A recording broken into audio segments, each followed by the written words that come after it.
Let's move over to the running back position, which we've already talked about.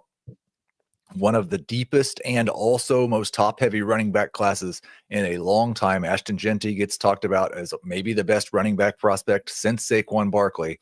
Let's hear your top 5 rookie running backs, Dave. Ashton Jeanty is the clear 101 for me here. Single quarterback leagues, I prefer him. I think you can make a strong argument for taking Cam Ward first in super flex drafts, but Jeanty's the RB1 here. You look at what he did, just a historic season at Boise State.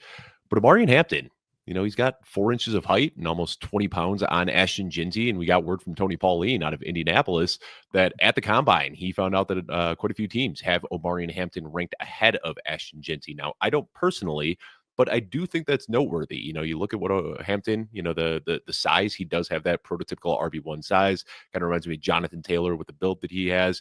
Jeanty is a little bit smaller, and you have to start looking at some historic outliers to find guys at his size who have done really well. Of course, Jeanty did it in college, so that's why we expect him to do it in the NFL. But after those two, that's where I have my first kind of tier break.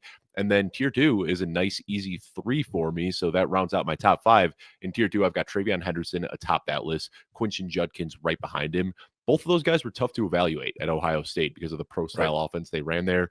You watch the games, and you almost get this idea that Quinton Judkins is just kind of this early down plotter, and TreVeyon Henderson is just a third down back, when the reality is they're both 3 down backs who were just kind of forced into these roles in college.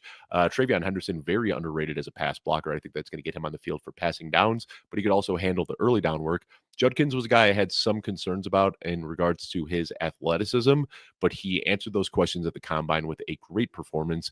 And then for me, Caleb Johnson, I think he is the pretty easy guy to slot in as RB5.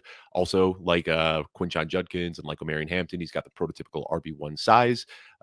Didn't run quite as fast as we wanted to see in at the Combine, and that does raise some of the questions that we had about his tape at Iowa. Are those big plays that he was able to consistently rip off going to translate to the NFL? Maybe not, but he still is such a punishing and decisive runner that I think he could make for a good early down back with some potential third down opportunities as well. So I think the top 5 for me is pretty firm there, and having talked with Alfredo quite a bit, I think that we're going to be pretty close on that top 5. You'd be correct. It's the exact same top 5. Yeah. Good. Jeanty, Hampton, Henderson, Judkins, and Caleb Johnson. Yeah. Good. So I'll start with you then, Alfredo. And why does Footballguys hate Devin Neal? Okay, I'm actually really glad you brought up Devin Neal, because for a while Devin Neal was my de facto RB6 because he just seemed like the guy. He kind of had the overall package. It was my comp for him was Joe Mixon. It was very similar. And what I don't like about Devin Neal is I don't think he quite knows what kind of running back he is. And hearing him in his interviews compare himself to Alvin Kamara when he shows up to the Senior Bowl weighing 220 pounds. And it's like, no, my guy, you're supposed to be a big bruising running back. But then really on film, he doesn't show that. And then he goes to the Combine weighing less at 213 and still runs a pretty average 40. I think it was like a 4.58, nearly 4.6 there. Good, decent time at his size, but I just don't think that he quite knows his identity yet. And for many people, that's fine. You have a well-rounded running back. I just don't think he's dynamic enough to be that well-rounded running back in the NFL, working all 3 downs. I want to see him have a bit more of an identity and understand who he is. I'm either the big guy that's out there crushing skulls, or I'm the really fast guy who's dropping weight and I'm being used in the passing game, because that's what we keep seeing in the NFL is these committee backfields where backs have to fit into roles. So, Dave, we had a question from the chat, and it's kind of similar to a question we answered earlier, but it's one we thinking of it a different way. From our good friend Joey Wright, everybody loves Joey. Which of these rookies from this year are you taking ahead of Bucky Irving in Dynasty? I think people are really going to dislike my answer here, because I am very much so of the mindset that if a day 3 back really performs well, that's a guy that you should be trying to trade right now. And with how top heavy this draft is, and we're looking at a lot of these guys as projected round 1, round 2 guys, there are 5 guys, all 5 that we just talked about, that I would comfortably take ahead of Bucky Irving. Once you get past there and you start looking at the Scadaboos and the Neals and the Harveys and the Sampsons. There are some guys that could absolutely climb ahead of Bucky Irving, but until we see it on the NFL field, the five guys that we just talked about, my tier 1 and tier 2 guys, are the guys that I'd prefer ahead of Bucky.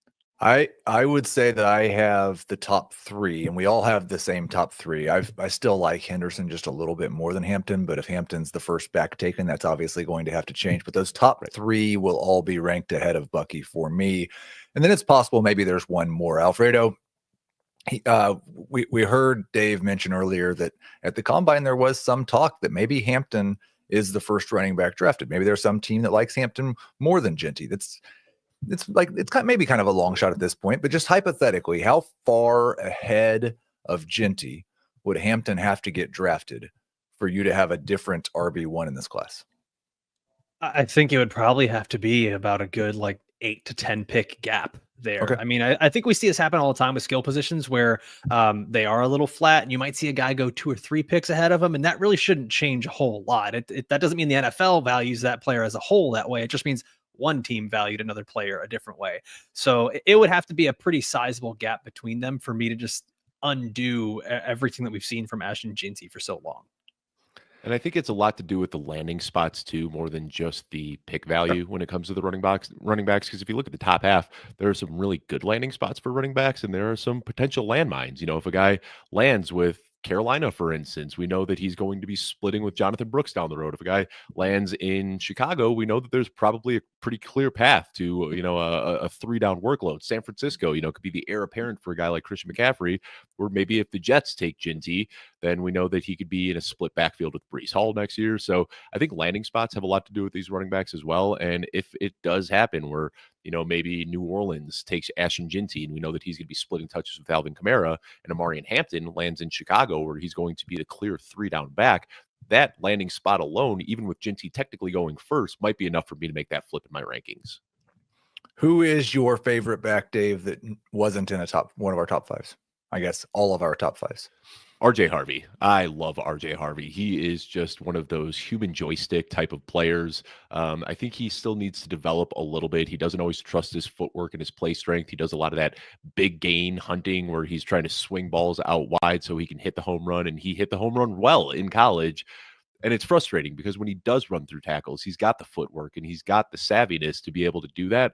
But he often relies on his athleticism over his play strength. But I think that with a little bit of coaching and a good landing spot, RJ Harvey's a guy that could really take off in fantasy.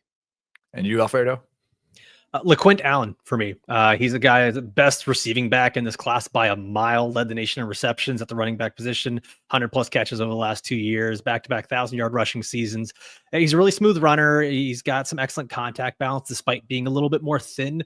He's about 205 pounds, and he's got that high cut frame, so not typical of what you see of a running back. He looks almost more like a wide receiver, but I think he's going to be a really fun weapon for teams to use as a secondary back and move all around the field, and he's going to be one of those guys that is out there catching passes, but if the running back ahead of him goes down, he becomes like a 3-down guy that's going to have a lot of fantasy value.